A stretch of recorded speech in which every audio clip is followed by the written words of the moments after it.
Welcome to the Soul of Medicine. Welcome to the Soul of Medicine podcast. Our guests today are Rachel Griffith and Jessica Beatty. So the title and the subject of our podcast today is called Issues in the Tissues. I made that up. I thought it was appropriate. We have so many issues in the tissues. Okay. So we have Rachel Griffith. She's the owner of Release and Restore PT in Owensboro, and Jessica Beatty, who owns Fascial Bliss in Newburgh, Indiana. And I was mentioning how I got introduced to myofascial release several years ago from another healer in the tri-state area who just raved about you. So I had to go see for myself. Had several sessions with you, and it was definitely life-changing. There were some trippy things that happened. And as I was mentioning, the concept of having issues in the tissues or emotions stuck in your body was just, that sounded cool.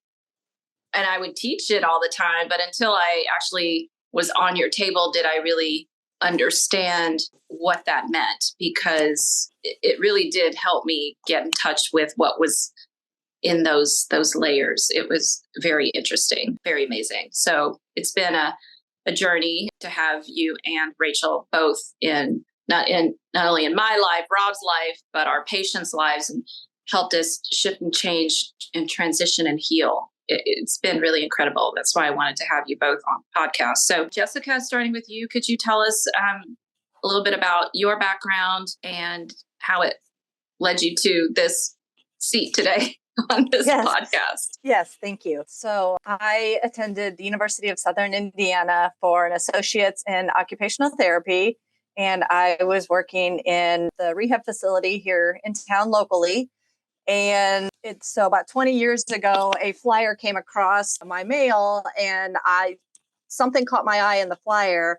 And I thought this would be a great opportunity to help my cardiopulmonary clients with relaxation and breathing. And so I signed up for 2 of 3 courses in a vacation series in Cincinnati. And when I was there, I realized that everything I had been taught in modern medicine, even in the therapy world, was kind of not exactly accurate, and a good reason as to why our regular clientele weren't getting stronger, or they would come back with the same issues over and over again. And I met another therapist at this course, and she came back to Evansville to start a business, and I came back to Evansville to start a family. So in 2007, and 2 kids later, I decided it was the right opportunity to go to work for her in her outpatient clinic. And so that is when I started full-time myofascial work. And then in 2014, life shifted, and I was forced to focus more on my family and more on what I needed. And I left being an employee to open up Fascial Bliss. So this August will be 10 years. Amazing. Amazing. Thank you. Rachel, could you tell us a bit about yourself and your amazing journey? So I got my doctorate of physical therapy at the University of Kentucky, and I honestly barely got it. I was in my first year of PT school, and my right hand started locking up. I couldn't use it to write. I couldn't do the techniques in class, and I went to all these specialists, and I was going to pain clinics and everything else. I could not use my right entire upper extremity after a few months. And I finally had a professor who was like, hey, before you go and do this crazy thing that they're suggesting, because they wanted to take out my first rib, go in and just chop the whole thing out. And she was like, before you do that, go see my friend.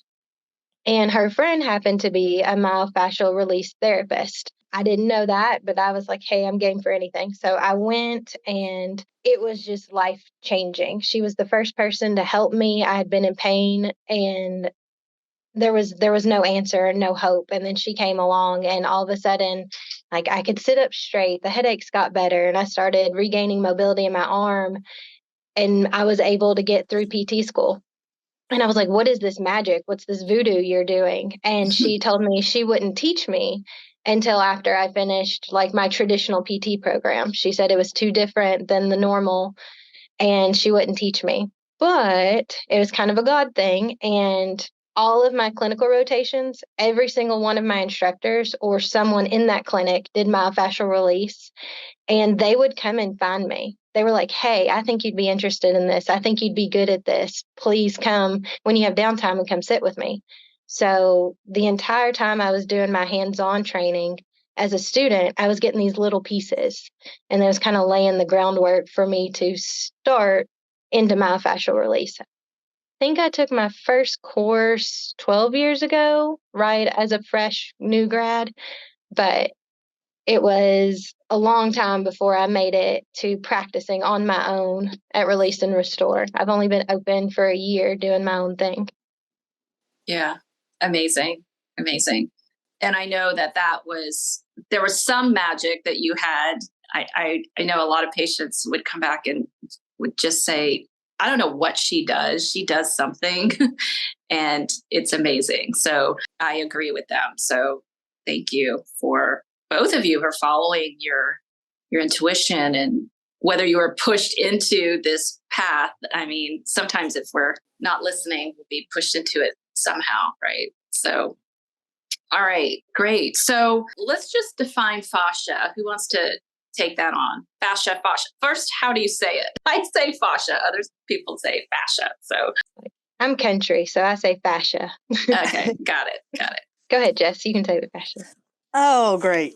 So actually from the Barnes website, it says fascia is a specialized system of the body that has an appearance similar to a spider web or a sweater.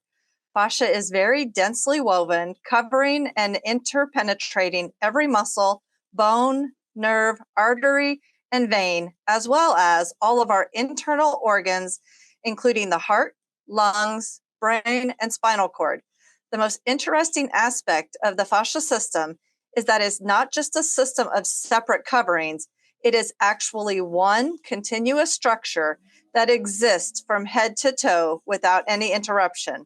In this way, you can begin to see that each part of the entire body is connected to every other part by the fascia, like a yarn in a sweater.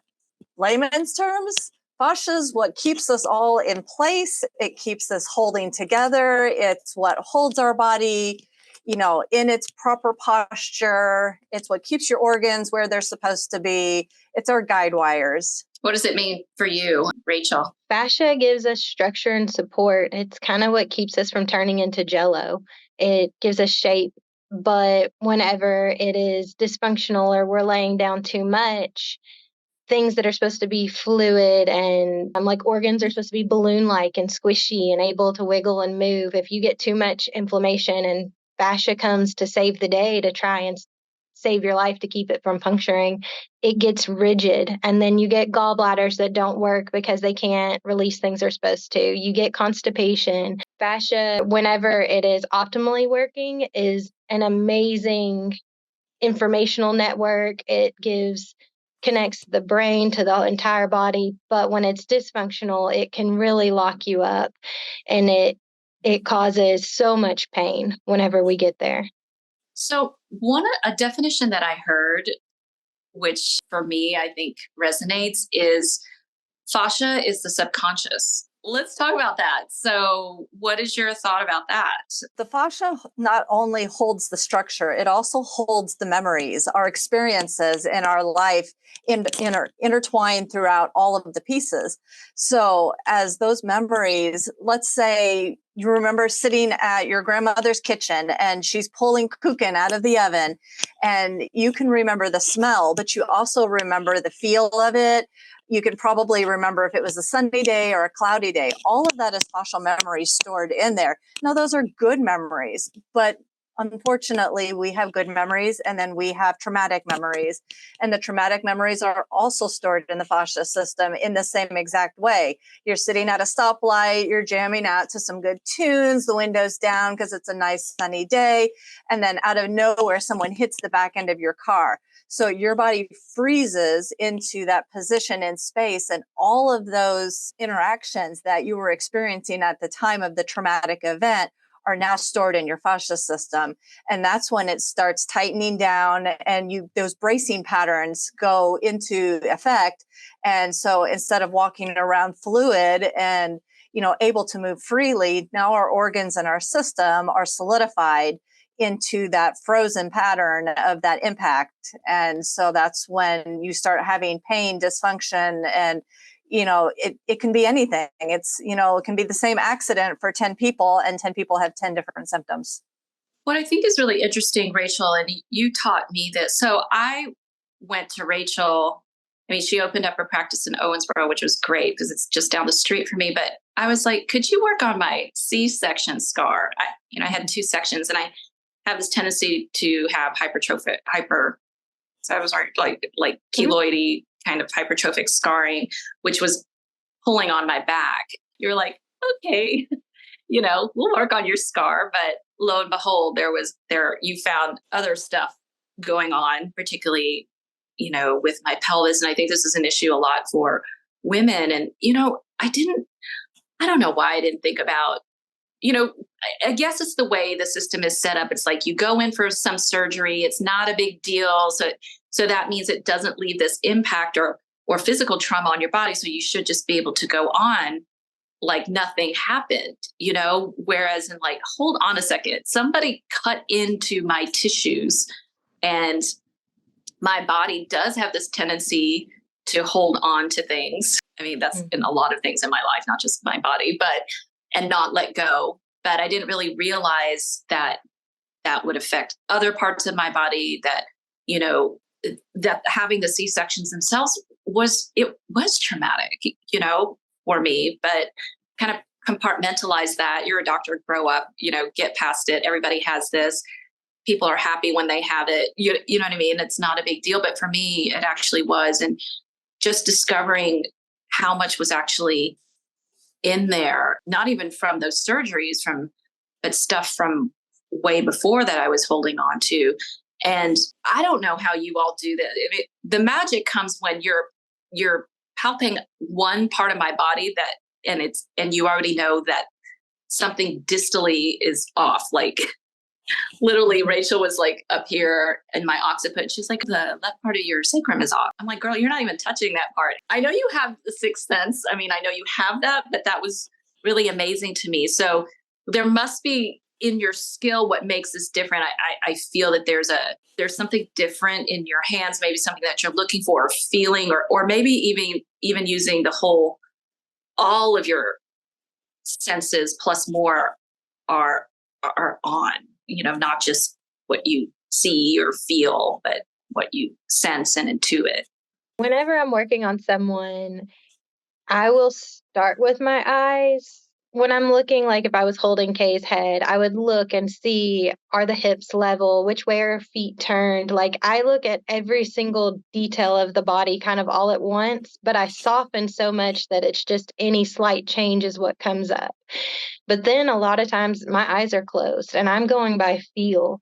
And as my skills have kind of developed a little bit, I can feel the tension pulls. So we had mentioned how it's kind of like a yarn sweater all the way throughout. But when I have my hands under your head, I can kind of, when my eyes are closed, I can kind of feel the pull. And is it going towards, the left chest? Are we going, all the way down to the pinky toe? There's just something you can you start to visualize and it feels, and different things have different like resonance. And I've noticed each person has a resonance with them. And then when something is too tight or it's dysfunctional, it just is different. It feels different to me whenever I'm touching it. And that's how I know where to go next. Amazing.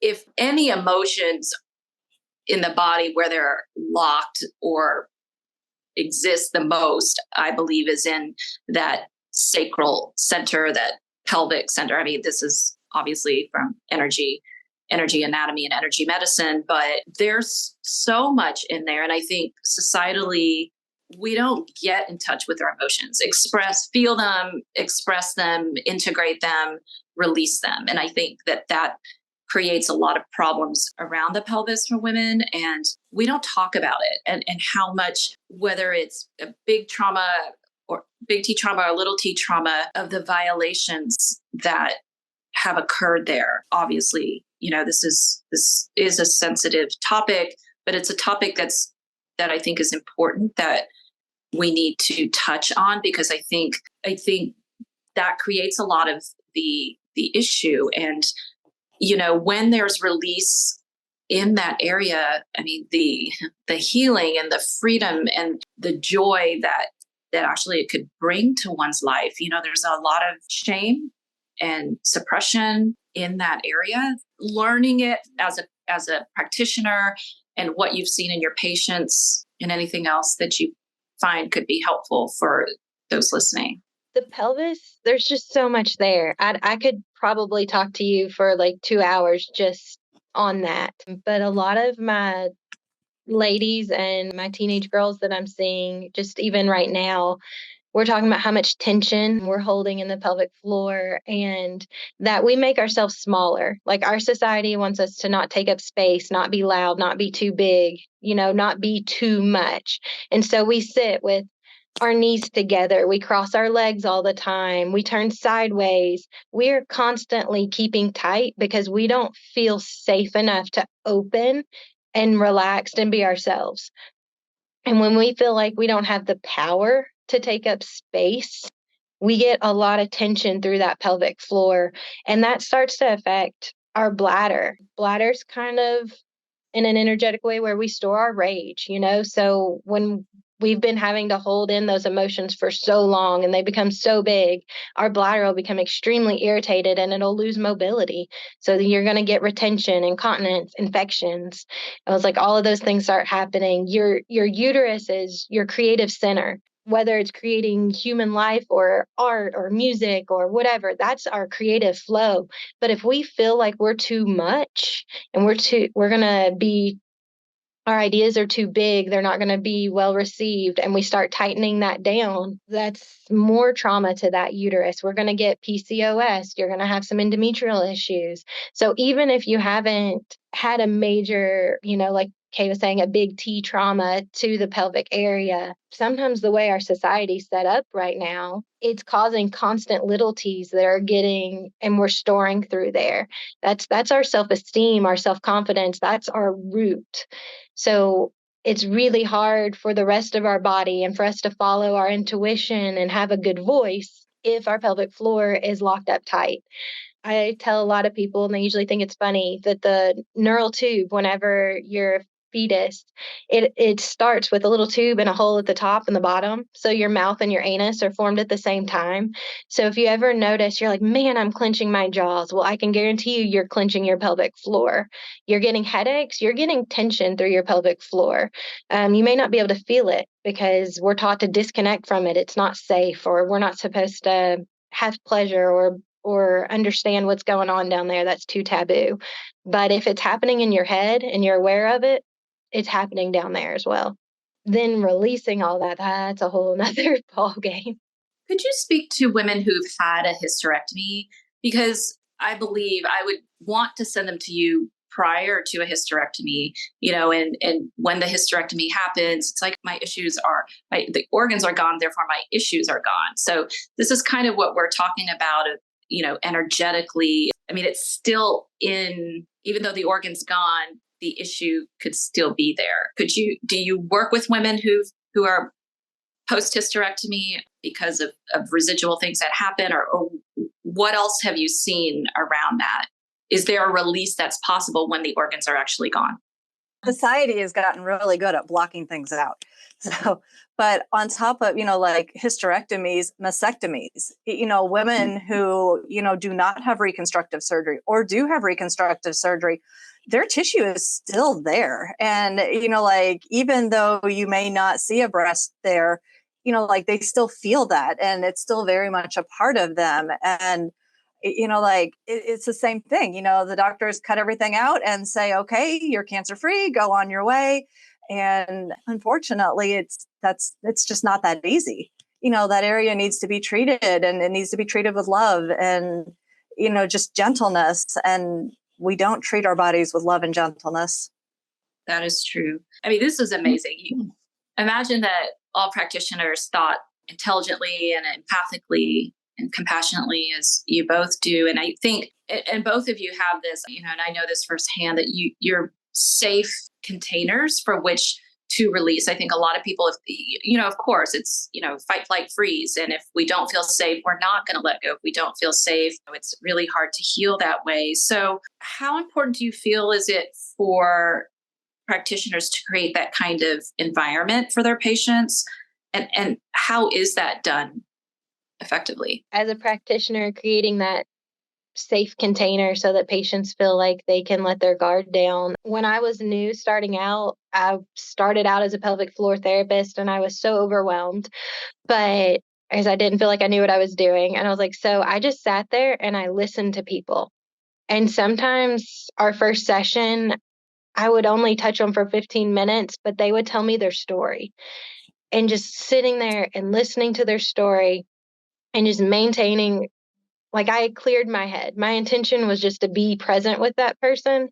And that was, I realized, the most healing thing that I could give some of these ladies.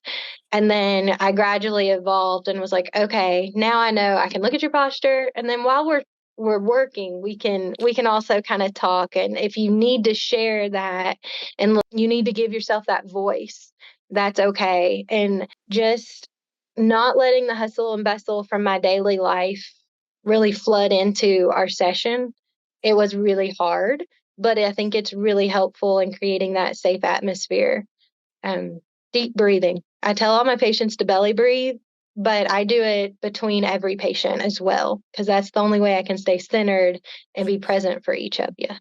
That's amazing, because I was just about to ask, how do you keep yourself grounded between patients? Because, you do see a lot of trauma and dis-ease in your practice, and both of you are empaths. All of us on the call are empaths, and just, how not to vicariously absorb. And this is for all of us on the call, whether we're in clinical practice or client practice or not. How do we keep grounded? Because compassion fatigue isn't that we're tired of giving to other people, because that's always going to happen, right? And compassion fatigue is more about us not being compassionate to ourselves and giving ourselves what we need. So what are your ways of filling up or washing the client in between, or staying grounded as you're seeing and going through interfacing with these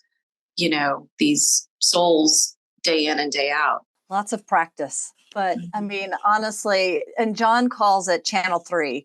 It's just a putting words to centering yourself, shutting out the outside world, putting your shopping list on the back burner, putting all of your, outside struggles outside the room, and just being present for the client, feeling them. And, that helps when Rachel said, we close our eyes when we're working on our clients, to just really give all of our energy. And for me, I always pray before I go in with the clients, and, just ask for, God to protect myself and my room and the clients that are coming in, so that, I can stay centered and they can stay centered. We mentioned, just earlier, that I do feel it's important for the clients to be able to share if they want to share, and not forcing people just to be quiet on the table.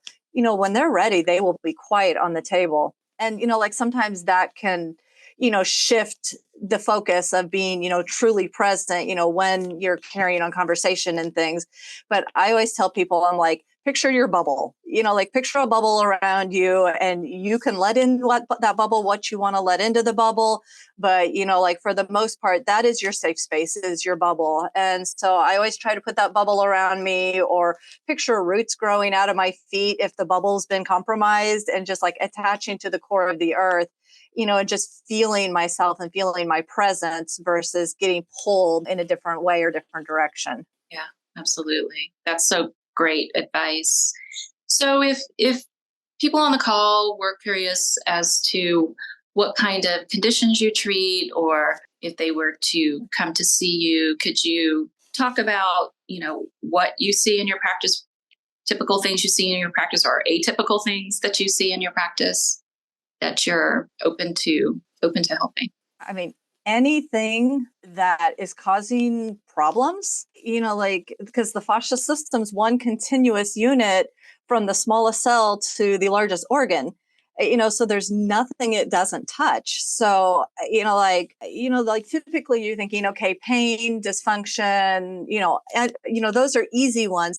But I got athletes that come in if they're training for a big event, to help maintain themselves, so that they can perform better. I have high school students that are, athletes, and they feel like they have a block or something in their, in moving forward. They'll come in to get themselves balanced back out.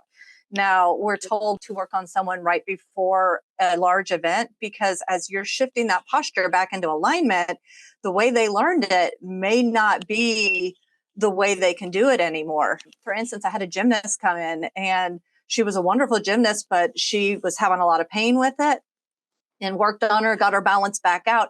She could no longer do a back handspring because she learned it incorrectly in the improper posture, and she had to go back and relearn it. So, I do tell people, it's like, you're not going to perform anytime soon. You need to relearn these techniques. So, I mean, birthing injuries, we don't think about that, but, being birthed is traumatic, on the babies. And whether it be lip ties, tongue ties, you can work on, the body from conception to death. Anything that falls in between that is pretty much, a game changer. Kind of like Jessica was saying, pretty much anything from the baby that's fussy and we have no idea why they're just crying all the time, that colicky baby. And I was like, all the way up to, hey, I'm shuffle stepping while I'm walking. I feel like I can't stand up even if I tried, type posture as we get older. Or my favorite is really the people that no one's been able to help. Like, they don't know why they're having this crazy thing. People have had hives because their nervous system is on high, or tics, or tremors, or people that have lost their voice and there's no physical reason that they cannot speak anymore. I really enjoy treating those that other people just haven't been able to help at all. I was like, it's fun because it's in the fascia, but because it doesn't show up in a picture, regular medical doctors think it's just in their head. But those are the people I really enjoy working with, but it presents in completely different ways. Thank you so much for sharing that. Could you tell us how we can get in touch with either of you, both of you? So if you go to releaseandrestorept.com, that's my website. It's easy to schedule or look at information, or my contact stuff is on there. And I do really well with email, and there's a chat function. I've got 4 boys at home, so phone calls don't always happen as regularly because there'd be screaming in the background. And my email is rachel@releaseandrestorept.com if anybody wants to get in touch with me. My website is fasciabliss.com. And same thing, there's tons of information. There's links to John Barnes' website for even more information. He has, magazines and all of that you can, dive deeper into what fascia is. Also through my website, you can get on my scheduler. You can email me. You can text me. I have a Facebook page, an Instagram page. And I think that's my social media that I have. But, same thing, fasciabliss@gmail.com if you want to email me. Thank you both so much, Jessica and Rachel, for showing up and enlightening us with your skill and your talent and your hearts. We so appreciate it so much. Thank you for listening to this episode of the Soul of Medicine podcast, where science meets soul for whole health healing. Are you ready to reclaim your energy, vitality, and soul purpose? Then feel free to head to our website at kcorpusmd.com and schedule an appointment for your root cause review.